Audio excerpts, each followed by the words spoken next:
ሰላም ሰላም ቤተሰቦቼ ኢትዮጵያውያን ኤርትራውያን እንዴት ናችሁ? እግዚአብሔር ይመስገን ደህና ነኝ። ዛሬ ለፊታችን ቆዳ ነው የመጣሁት።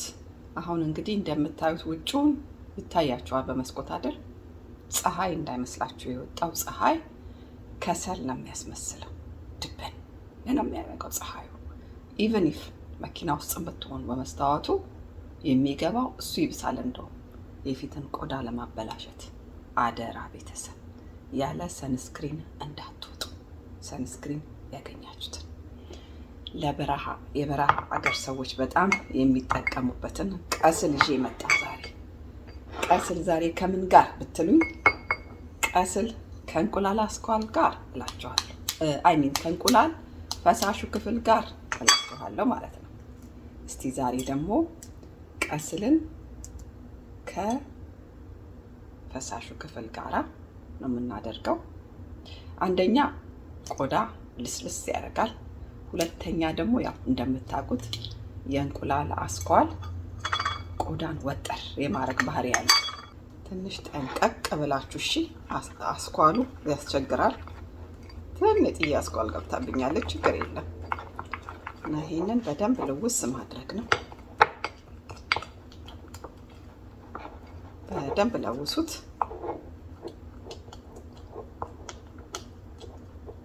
እኔ እንደውም ታጥቤ ራሱ በእጄ ስለሆነ የምቀባው እጃችሁ ንጹህ መሆን አለበት።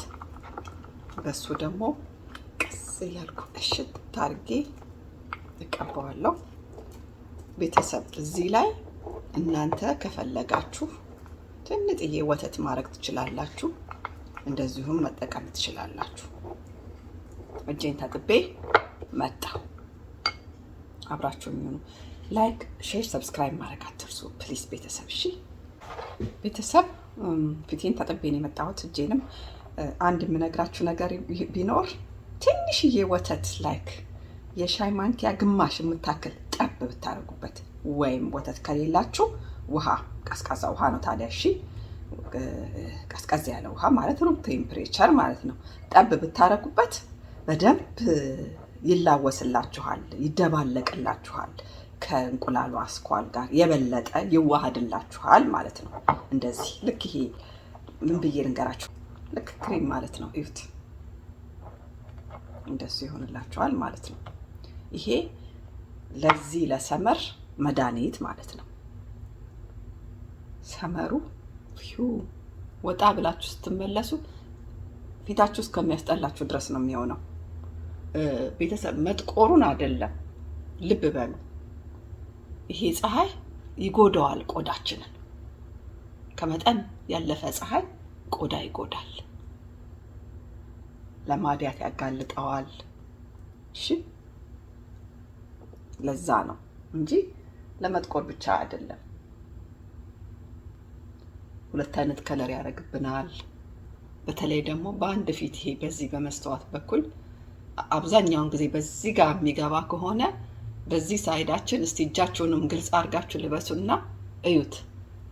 በዚህኛው ሳይድ ይሄን ለይቶ ይጎዳዋል፣ ከለሩን ሁሉ ይቀይረዋል። ፊታችንንም ሁለት አይነት ከለር ነው የሚያደርግብን። እንደዚህ ቅስቅስ፣ አቤት ደስ ሲል።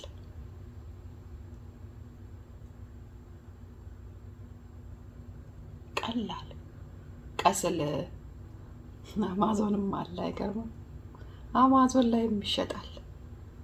የዚህ ሀገር ሰዎች ጥቅሙ ገብቷቸዋል። በደንብ ነው የሚገዙት፣ በደንብ ነው የሚጠቀሙት።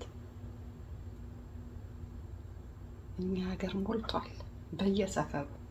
ቀስል እኮ የቁርቁራ ቅጠል ማለት ነው። ጽድት ነው የሚያደርገው። ሙስሊሞች ያውቃሉ። ምክንያቱም በእነሱ ጋር ሲጠይቋቸው ሰው ሲሞት አስከሬኑ በደንብ ጸድተው አጽድተው ለመሸኘት በዚህ ነው የሚታጠበው። ሳሙና በሉት፣ ከሳሙናም ይበልጣል። እንዴት እንደሚያጸዳ፣ እንዴት ፏ እንደሚያደርግ። የቁርቁራ ቅጠል ቀስል ይባላል። አብዛኛውን ጊዜ ወደ ሙቀት አገር ላይ ያለ ሰው በደንብ ነው የሚጠቀመው።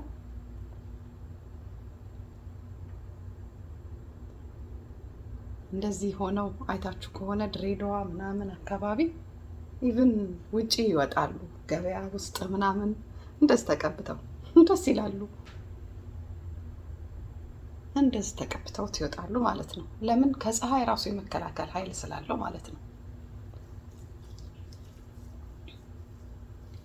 እጄን ማብራ አይደለም የምትጎዳው፣ የተረፈችውን እጄ ላይ አውቄ ነው ትንሽ ተረፍ አድርጌ የሰራሁት እኔ። እና ፊታችሁ ላይ ብትፈልጉ 1 ሰዓት 2 ሰዓት ብታቆዩት ምንም አይነት ሳይድ ኢፌክት የለውም፣ ምንም አይነት። እና ድርቅ ሲል እኔም ስራዬን ሰራርቼ ምን ብዬ ቆይቼ 1 ሰዓትም ይሁን ከዛ በላይ በደንብ ይድረቅ ላይ እና እመጣለሁ። ተጠቀሙበት ቤተሰብ። መጥቼ የደረቀውን አሳይቻችሁ ነው የምታጠበው። እስከዛው ድረስ ላይክ ላስታውሳችሁ ብዬ ነው። ታረጋላችሁ። አመሰግናለሁ።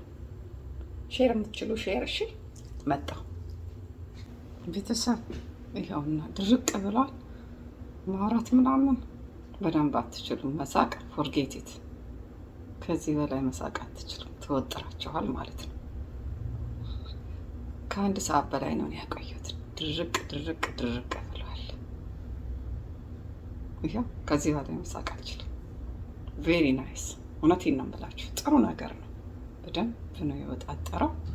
ታጥቤ እመጣለሁ። ስታጠብ ግን ስትታጠቡ ቤተሰብ በቀዝቃዛ ውሃ፣ ቀዝቃዛ ስላችሁ ከፍሪጅ የወጣ ሳይሆን ሩም ቴምፕሬቸር ከቦምቦ ቀስ እያላችሁ ኤክሰርሳይዝ እያሰራችሁ እሺ። ታይም ወስዳችሁ ታጠቡት እስቲ።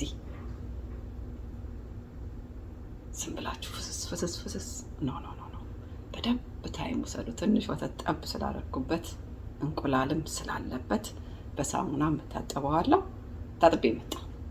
ላይክ፣ ሼር፣ ሰብስክራይብ የሁል ጊዜው የምወደው የመጨረሻው ፓርት፣ በጣም የምወደው ፓርት ማለት ነው። አንዴ ተቀብታችሁት አንዴ ምን ብዬ ልንገራችሁ፣ ፏ ነው የሚያደርገው። ሰንስክሪን ነው የመጣሁት። ያላችሁን ሰንስክሪን ከቤት አልወጣም ዛሬ። ከቤትም ባልወጣ እኔ ታውቃላችሁ ሰንስክሪን እጠቀማለሁ። ቤትም ውስጥ ብትሆኑ ሰንስክሪን ፊታችሁን ጽድት አድርጋችሁ ቀን ተቀቡ እሺ። ማታ ደግሞ ያው ካስተር ኦይል ከኮኮናት ደባልቃችሁ ያስቀመጣችሁት ካለ ይሄ ወቅት ፐርፌክት ልስልስ ያደርገዋል ቆዳችሁን።